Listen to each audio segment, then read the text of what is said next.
그녀는 말했습니다. 전 과부예요. 그래서 한국에 오고 싶었어요. 슬픔 속에서 피어난 용기, 그녀의 이야기 지금부터 시작됩니다. 여기는 감동 스토리 채널입니다. 지구 반대편에서 피어난 진짜 감동, 진짜 눈물의 이야기를 전합니다. 구독과 좋아요, 당신의 한 번의 클릭이 또 다른 이의 희망이 됩니다. 왜 한국이에요? 이 짧은 질문 앞에서 그녀는 한참을 말이 없었습니다. 대답을 꺼내는 대신 천천히 눈을 감았습니다. 그리고 아주 작게 마치 기도하듯 속삭였습니다. 살고 싶었어요. 그녀의 이름은 사라. 지구 반대편 중동의 작은 도시에서 살아온 한 여성. 이 영상은 그녀가 세상 끝에서 한국을 희망이라 부르게 된 가슴 저린 여정을 담고 있습니다. 하루의 시작은 언제나 새벽 5시. 햇살은 아직 깊은 잠에 빠진 도시를 깨우지 못한 시간. 그녀는 묵은 이불을 걷고 조용히 바닥에 앉습니다. 그곳엔 오래된 공책 한 권과 닳아버린 펜 하나. 안녕하세요. 저는 사라입니다. 한국어를 배우는 그녀의 하루는 그렇게 시작됩니다. 그녀에겐 학원도 선생님도 스마트폰의 최신 앱도 없습니다. 단지 중고로 구한 낡은 교재와 몇 달 전 유튜브에서 본 한 한국인 아주머니의 영상 한 편. 그 영상 속 아주머니는 길 잃은 외국인에게 길을 알려주고 추운 날에는 낯선 아이에게 우산을 건네주며 말이 통하지 않아도 환하게 웃고 있었죠. 그 장면을 반복해서 보던 그녀는 문득 이렇게 생각했습니다. 저런 나라가 정말 존재하긴 할까? 하지만 믿고 싶었습니다. 그 영상 속에 있는 것들이 거짓이 아니기를. 사라는 과부입니다. 그 단어는 그녀의 나라에서 곧 운명을 잃은 사람을 뜻합니다. 21살의 남편을 잃은 순간 사람들은 그녀를 향해 말없이 고개를 돌렸습니다. 동네 가게에 가도 친척의 집을 찾아도 그녀의 존재는 마치 불행한 징조처럼 취급받았죠. 아무것도 하지 않아도 누군가는 그녀에게 왜 아직 혼자냐고 물었고 조용히 있어도 누군가는 이제 떠나야 하지 않겠냐고 수군거렸습니다. 하지만 그녀는 떠나지 않았습니다. 아니, 떠날 수 없었습니다. 자신을 여성이라는 이유로 한계 안에 가두는 그 사회에서 그녀는 조용히 자유를 상상했습니다. 어느 날 밤 사라는 인터넷 카페에서 한국이라는 단어를 처음 검색해 보았습니다. 그곳엔 익숙하지 않은 도시의 불빛과 분주한 거리, 버스 안에서 책을 읽는 여자아이, 그리고 수많은 사람들이 웃고 있는 모습들이 있었습니다. 처음에는 그저 다른 세상처럼 느껴졌습니다. 하지만 화면 속 풍경이 마치 오랜 꿈속처럼 낯익게 다가왔습니다. 나도 저런 공간에 살고 싶다. 그저 나라는 사람으로 살아갈 수 있는 곳에. 그녀는 그날 밤 잠들지 못했습니다. 그리고 다음 날 조용히 일기장에 이렇게 적었습니다. 나를 있는 그대로 받아줄 수 있는 나라가 지구 어딘가에는 존재하게. 그리고 그게 한국이었으면 좋겠다. 시청자 여러분, 당신이 지금 하루를 시작하는 이 시간에도 세상의 어딘가에서는 살고 싶다는 이유 하나만으로 생애 가장 큰 결심을 하는 사람이 있습니다. 이 영상은 누군가에겐 단순한 이주 이야기로 보일지 모르지만 그녀에겐 존재의 이유를 찾아가는 긴 여행의 시작이었습니다. 그 여정이 지금부터 여러분 앞에 펼쳐집니다. 사라가 왜 한국을 사람의 품이라 불렀는지 함께 들어보시겠어요? 이란 남서부의 작은 도시 아바즈. 뜨거운 태양이 매일 도시를 누르고 사람들의 시선은 더 뜨겁게 타올랐습니다. 사라는 그곳에서 태어나 한 번도 국경 밖으로 나가본 적 없는 평범한 소녀였습니다. 하지만 그 평범함은 결코 평화롭지 않았습니다. 사라는 17살에 아버지의 선택으로 결혼하게 되었습니다. 여자가 혼자 나이 드는 건 불행이야. 그 말 한마디에 그녀의 인생은 한 남자의 아내, 한 가문의 며느리로 묶였습니다. 하지만 그 결혼 생활은 행복보다는 인내가 필요했습니다. 남편은 하루 종일 집을 비우기 일쑤였고 가족들과의 관계는 항상 불편했습니다. 그리고 결혼한 지 4년째 되던 해 사라는 갑작스러운 교통사고로 남편을 잃었습니다. 그 순간 세상은 더 잔인해졌습니다. 이웃들은 그녀를 불행한 여자라 불렀고 가족은 그녀에게 재혼을 종용했습니다. 시장에 나가도 눈을 마주치는 것조차 두려워졌습니다. 난 뭘 잘못했을까? 그저 살아있는 죄일까? 사라는 그렇게 스스로를 탓하며 점점 말이 없어졌습니다.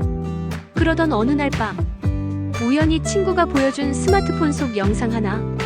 화면 속 낯선 나라, 작은 아이가 지하철에서 넘어졌고 지나가던 아주머니가 손을 내밀었습니다.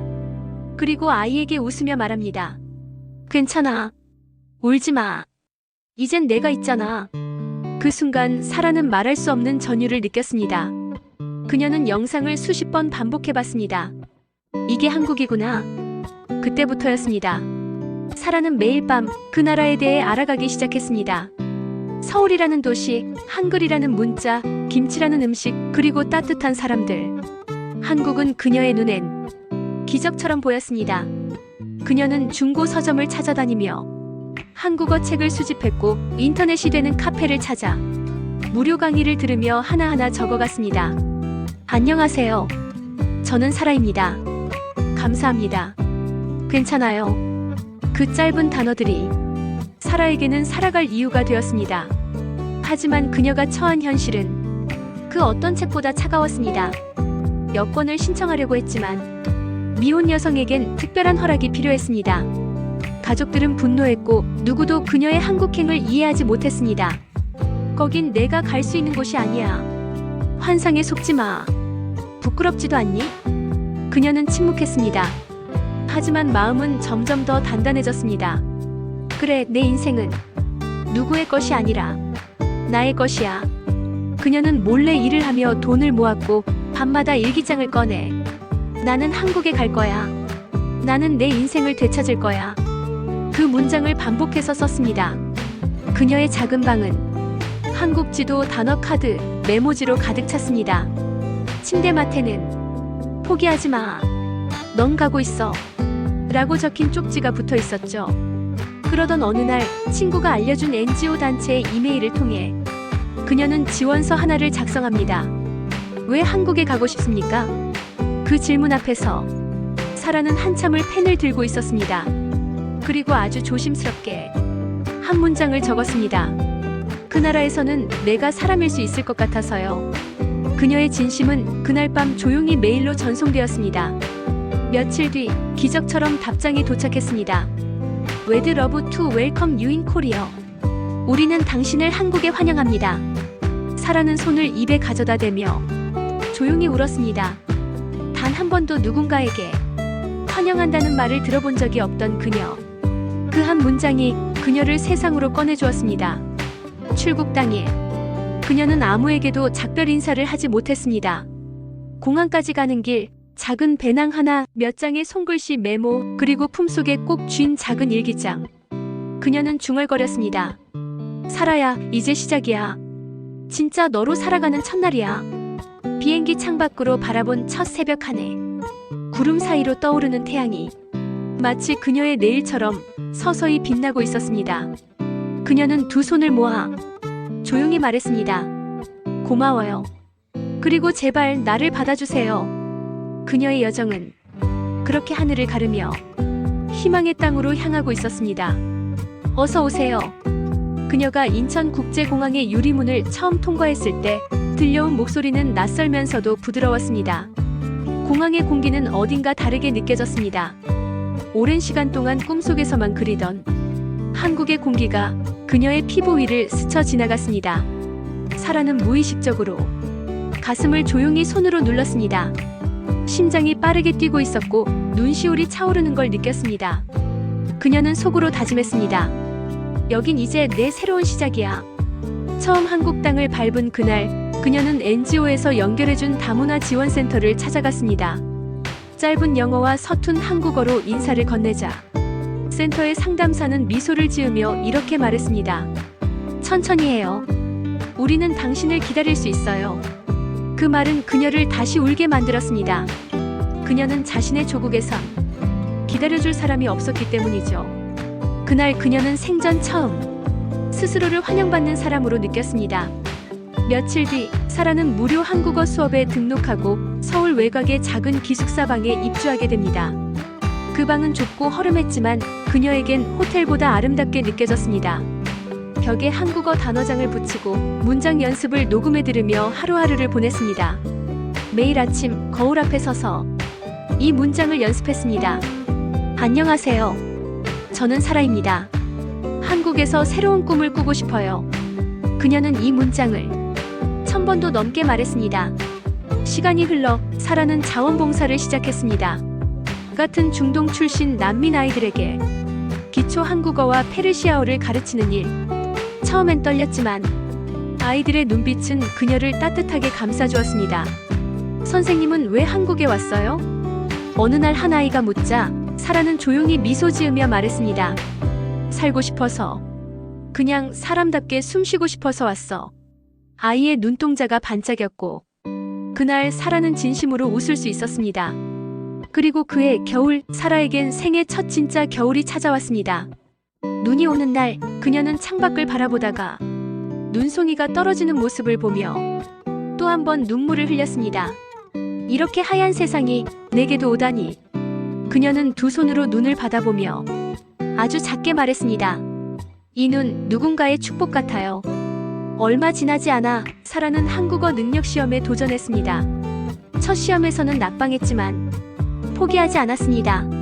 그녀는 매일 도서관에 앉아 문장을 반복하고 친구들에게 묻고 모르는 단어는 그 자리에서 적었습니다. 그리고 마침내 세 번째 시험에서 합격. 결과지를 받은 날 그녀는 혼자 카페에 앉아 따뜻한 라떼 한 잔을 시키며 작은 종이에 적었습니다. 사라야, 넌 해냈어. 그녀의 삶은 여전히 완벽하지 않았습니다. 외로움도 있었고 문화적 충돌도 있었으며 차가운 시선도 존재했습니다. 하지만 그녀는 이제 두려워하지 않았습니다.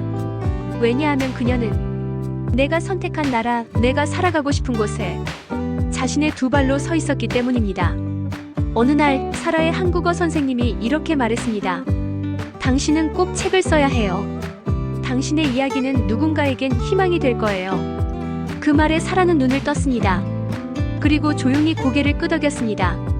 그래, 나의 이야기가 다른 누군가에게 숨쉴 용기가 될 수 있다면 나는 더 이상 혼자가 아니야.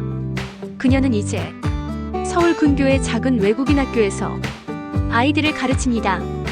교실 한쪽에는 그녀가 직접 만든 작은 명언판이 있습니다. 거기엔 이렇게 적혀 있죠. 여기까지 온 당신 잘했어요. 지금도 충분히 빛나고 있어요. 사라는 여전히 가끔 눈물을 흘립니다. 그것은 슬픔의 눈물이 아니라 살아있음의 눈물입니다. 그녀는 말합니다. 한국은 내게 나라가 아니에요. 사람의 품이었어요. 그리고 나는 이 품에서 다시 태어났어요. 이제 사라의 삶은 누구도 아닌 그녀 자신의 목소리로 채워지고 있습니다. 그녀가 혼자 중얼거립니다. 난 이제 누군가의 아내도 누군가의 며느리도 아닌 그냥 사라예요. 햇살 좋은 어느 봄날 사라는 공원 벤치에 앉아 노트를 펼칩니다. 그 노트는 그녀가 한국에 도착한 날부터 지금까지 하루도 빠짐없이 써온 삶의 기록입니다. 그녀는 한 장 한 장 넘기며 그 안에 담긴 수많은 밤을 떠올립니다. 눈물로 적었던 문장들, 절망 속에서도 버티게 해준 짧은 다짐들, 그리고 그 페이지 사이사이에 이제는 작은 미소가 번져 있습니다. 사라는 조용히 말합니다. 내가 나를 안아주는 법을 한국에서 처음 배웠어요.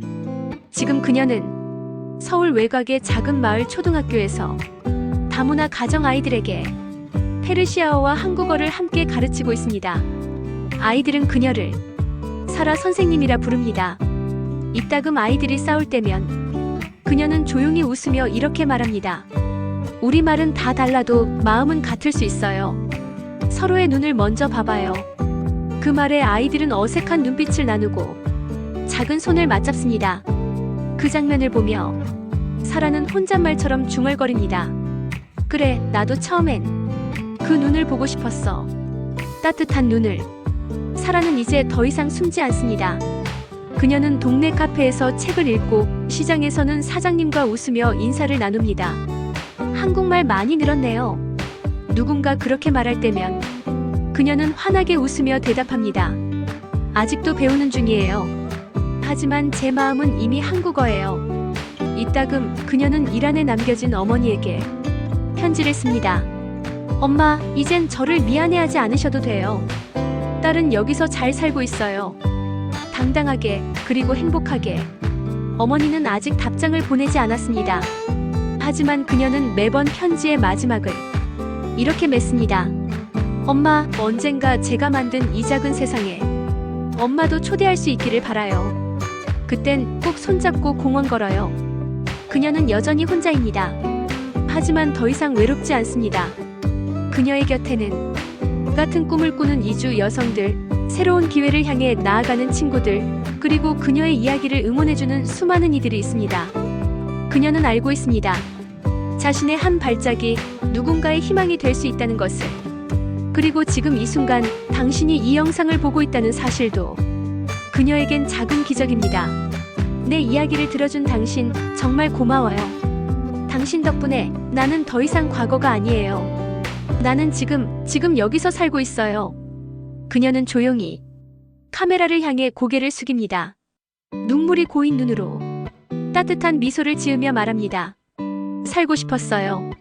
그 이유 하나로 여기까지 왔고 그 이유 하나로 지금을 살아가요. 이제 그녀의 삶은 이란 출신 과부가 아니라 한국에서 살아가는 한 사람으로 채워지고 있습니다. 그녀의 마지막 문장은 우리가 함께 기억해야 할 메시지입니다. 우리는 누구나 그저 따뜻한 품이 필요한 존재예요.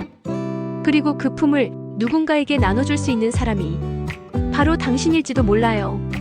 지금 이 순간 사라처럼 누군가는 작은 꿈 하나로 당신의 나라, 당신의 마을에 도착했을지도 모릅니다.